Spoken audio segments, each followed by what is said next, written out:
ძველი აღთქმა, ფსალმუნი 22. საგალობელი დავითისა.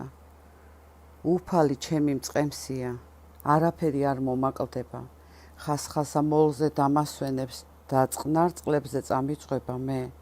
სულს დამიწყნარებს, სიმართლის კვალზე დამაყენებს თვისი სახელის გულისათვის. შავეთის ველზეც რომ ვიარო, ბოროტის არ მეშინია, რადგან შენ ხარ ჩემთან, მან უგეშებენ შენი კვერთხი და შენი საყრდენი. გააწყე ტაბლა ჩემს წინაშე ჩემს მტერთა თვალწინ, ზეთის ცხე ჩემს თავს, სავსეა თასი ჩემი პირთამდე.